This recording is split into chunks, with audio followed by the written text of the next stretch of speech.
Palabra por el Centro Democrático del expresidente y senador Álvaro Uribe Vélez.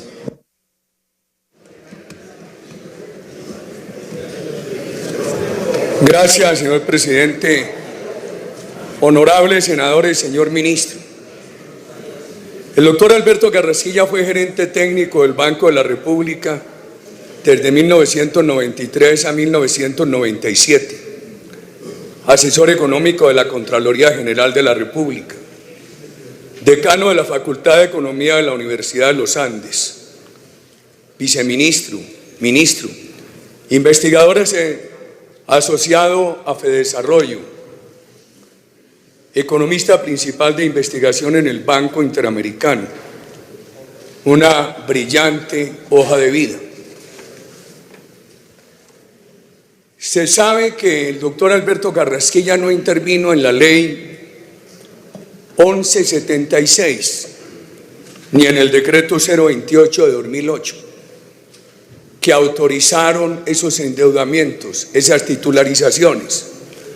Pero esta noche se le ha dicho que hizo una defensa turbia, que porque el plan de desarrollo de 2006 ya había anticipado esas facultades.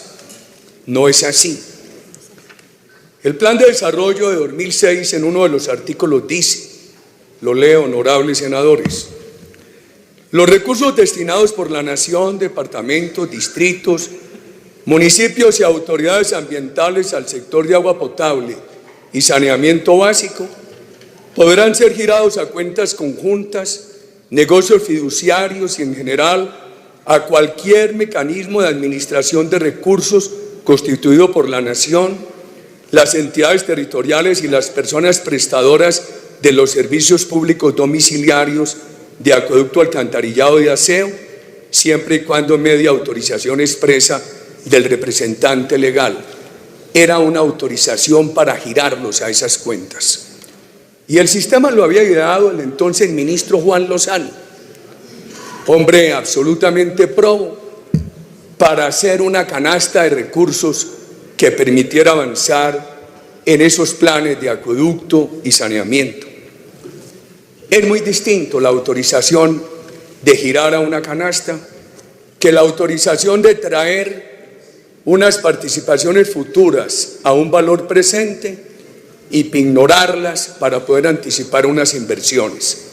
Quería dejar eso claro ante la honorable plenaria. Los antecedentes de las reformas. No obstante que la encuesta de hogares en el 2008 dijo que la cobertura de acueductos había subido del 61% en 1993 al 86.3% en el 2008, 14 millones de colombianos, se estima, estaban sin agua potable. Y había un problema sumamente grave de falta de continuidad en la prestación del servicio. Y la calidad riesgosa del agua todavía estaba en el 28.2%. Y el problema de alcantarillado y de basuras era peor. Unas pocas Petaro, plantas de tratamiento de agua residual, se habían instalado en el país. En el 2007 vencía la reforma transitoria constitucional de transferencias que se había aprobado en el gobierno de mi antecesor en el año 2001. Era necesario adoptar una nueva reforma de transferencias y se adoptó en la Constitución. Y después vino el desarrollo normativo en la ley 1176 y en el decreto 028. Quiero entrar en este detalle.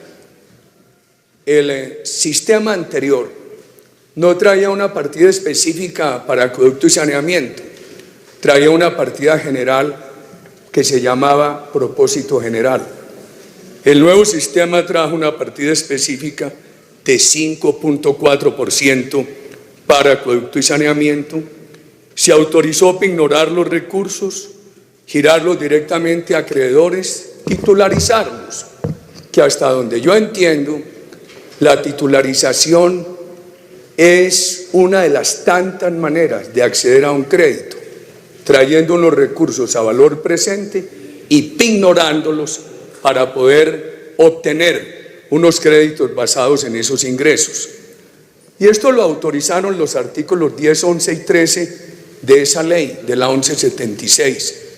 No estaba autorizado por el Plan de Desarrollo de 2006. Ya se ha dicho aquí que el ministro Carrasquilla salió del gobierno cuando esa reforma constitucional se aprobó en los primeros 4 debates.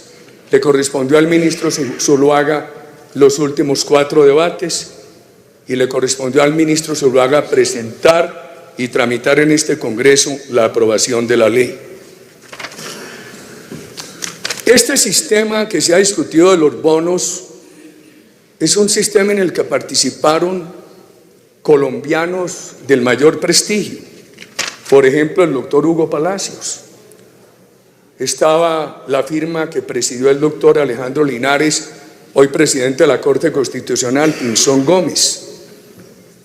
Una firma Fajardos, otra Ingecom, donde estuvo vinculado el doctor Germán Cardona, fueron interventores. Y también participó Corredores Asociados hoy de Da Vivienda. El doctor Carrasquilla no estaba impedido. Se ha dicho esta noche que sí, porque él intervino en un asunto concreto. Está claro que el asunto concreto del plan de desarrollo es muy diferente a este programa. Espero que en la mente de la opinión pública y de los honorables senadores quede claro que ese asunto concreto del plan de desarrollo autorizó girar los recursos a unas cuentas para que entre todos pudieran adelantar unos programas de acueducto y saneamiento básico, pero no autorizó los endeudamientos, las pignoraciones, las titularizaciones que se autorizaron después de que el ministro Carrasquilla había salido. Él había cumplido periodo de inhabilidad legal, si lo había, y no estaba obligado a la inhabilidad indefinida porque no había participado en asunto concreto sobre el cual pudiera alegarse esa inhabilidad indefinida. Es muy importante anotar esto, señor presidente. ¿Cuáles eran las obligaciones de la firma en la cual participaba el ministro Carrasquilla? Mirar la viabilidad financiera, la capacidad crediticia de quien iban a ser los deudores. ¿Sobre qué asesoró a los municipios? Esto es importante tenerlo en cuenta. Los asesoró únicamente sobre los requisitos que deberían cumplir para poder acceder a los bonos. ¿A quiénes asesoró? El ministro Carrasquilla no asesoró a alcaldes que hubieran coincidido con su periodo como ministro. Asesoró a los alcaldes que empezaron en 2008, elegidos en 2007, cuando ya había dejado de ser ministro. Se podrá decir que hay un tema moral y un tema ético. Honorables senadores, en el Estado de Derecho es muy difícil juzgar la moral. A mí, la doctrina liberal me enseñó que en el Estado de Derecho uno puede ser autojuez, pero no puede juzgar la moral de los demás en aquello distinto al cumplimiento, en aquello del cumplimiento de la ley.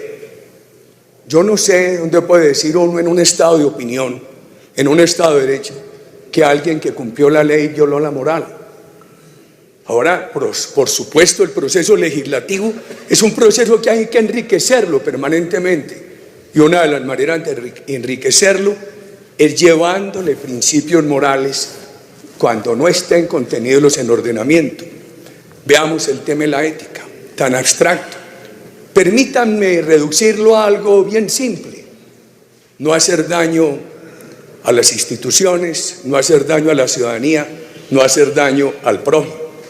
Entonces se dirá, bueno, aquí hicieron daño por el valor de los intereses. E hicieron daño porque no hubo vigilancia. El ministro Carrasquilla no tenía la facultad de entrar a vigilar. Él ya no era ministro, no estaba en su contrato. Había interventores de la más alta calidad, como ha quedado acreditado esta noche. Y veamos el tema de los intereses. Primero, estos municipios individualmente no habrían podido acceder a recurso de crédito alguno en esa época. Hubo que hacer una bolsa que vinculó 117 municipios. Fue un acceso grupal. Segundo, no había aval del gobierno nacional. Tercero, era la primera vez que esos municipios buscaban unos créditos internacionales. Cuarto, estábamos en plena crisis. Una crisis tan profunda que los bancos internacionales tuvieron que duplicar sus capitalizaciones. Casi no lo logra el Banco Interamericano para poder pasar en nuestra América de unas solicitudes de crédito de 7.000 millones de dólares al año a 14, 18.000. En ese momento la abundancia de crédito no existía, era muy difícil. Eso empieza a explicar el tema de la tasa de interés y el tema de los plazos. Estos recursos se adjudicaron, estos bonos se compraron en subasta de la Bolsa de Valores de Colombia.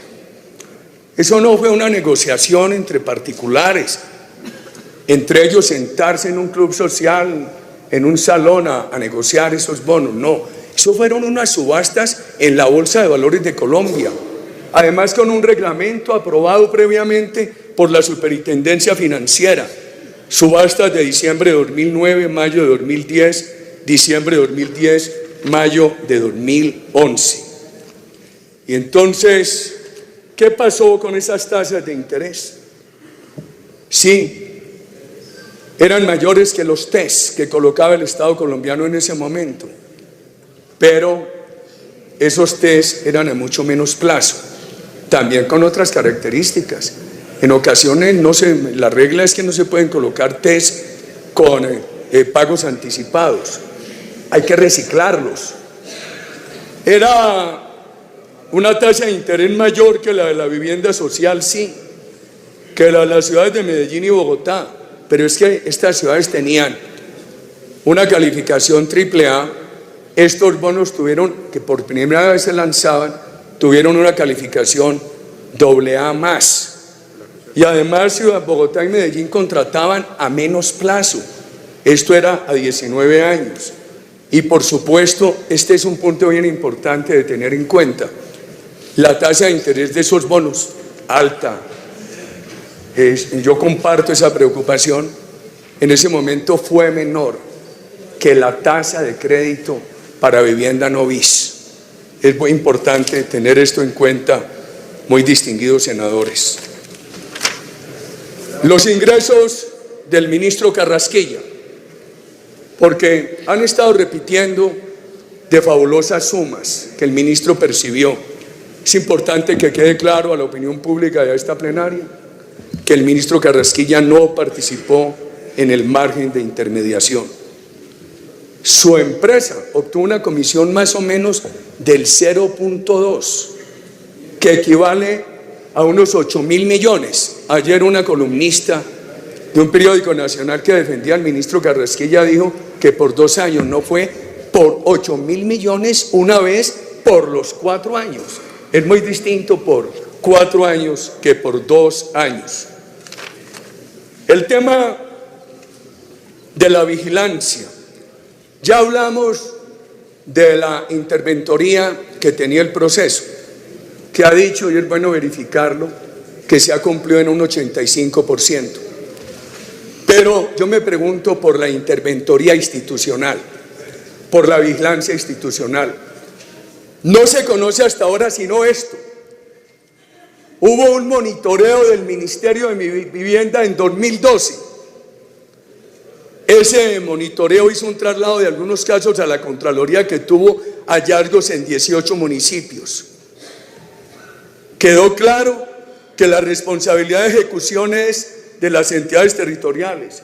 Constitución Nacional, artículos 1, 287, 311, 356. La Procuraduría hizo una mesa de trabajo. Mire, 2012, estamos en el 2018. Yo pregunto, ¿a dónde está, honorables senadores, la vigilancia institucional? SINCE solicitó revisión, el municipio Sucre. Termine, senador.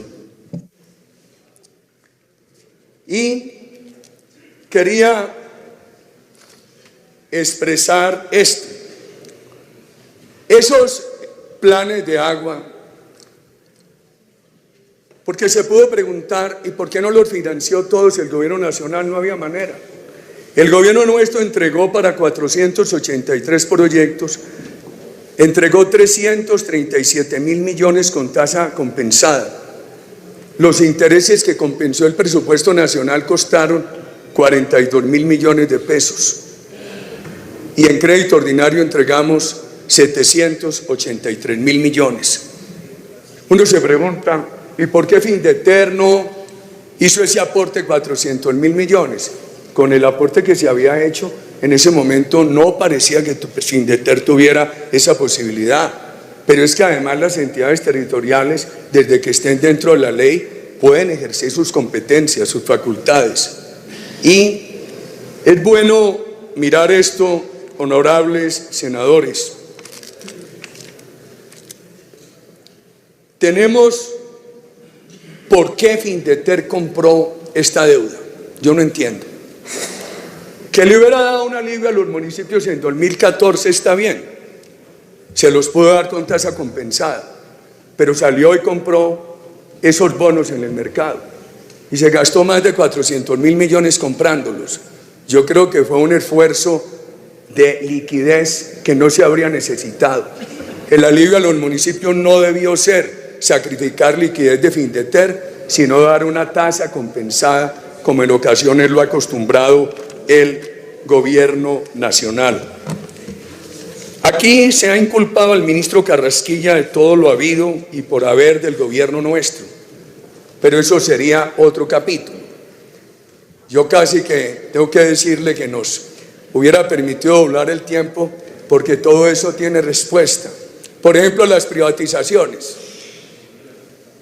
No confundamos venta de Ecopetrol con capitalización de Ecopetrol, que pasó de invertir 500.000 millones a invertir 10 billones por año. Siquiera hicimos la operación de Telecom antes de que llegara a tener valor negativo, todavía con un remanente para poder ayudar a pagar las pensiones. No privatizamos las electrificadoras. Quindío, Caldas, Norte, Santander, fueron compradas por capital público, rescatadas por empresas públicas de Medellín, con la participación de las gobernaciones de Norte y de Santander. Ese tema de la reforma laboral, con lo cual me maltratan tanto a mí esta noche al ministro Carrasquilla. Este país tenía un desempleo del 16%, lo bajamos al 9%. Por la crisis subió al 11%. Por supuesto, se racionalizaron recargos, estimados senadores, pero no olvidemos que los empresarios tuvieron que pagar la cuota al SENA. Nos permitió subir el número de estudiantes del SENA de 1.150.000 a 8 millones al año. ¿Y cómo avanzamos en la universidad pública, que creció en un 40%? Es bueno decirle al país, ese endeudamiento se dejó en el 43, hoy está en el 56. Prácticamente dejamos la salud equilibrada. Ahora la recibe el ministro Carrasquilla con un déficit de 12 billones. Y así las vigencias presupuestales futuras pasaron de 22 billones a 92. Uno puede estar en desacuerdo con el ministro Carrasquilla. Nosotros en el Centro Democrático hemos dicho que no aprobaremos ningún IVA a la canasta familiar. Que nos digan que lo pueden devolver a los sectores más pobres, pero queda afectada la clase media colombiana. Aquí hubo un compromiso del presidente Duque que nos sedujo, un Estado austero, menos impuestos, más remuneración, porque aquí toda reforma laboral que se intenta hacer, lo único que hace es crearle cargas al empleo. Y nosotros creemos que la paz de este país está mal entendida. no es impunidad. La paz de este país es estabilidad social y eso requiere una gran oportunidad para la creación de empleo de calidad y para los trabajadores colombianos. Por eso vamos a insistir en esas tesis. Pero tengo que decir de todo corazón, Alberto Carrasquilla es un hombre probo. Además, el Congreso lo conoció y sabe que es un hombre que propone y discute y rectifica y modifica.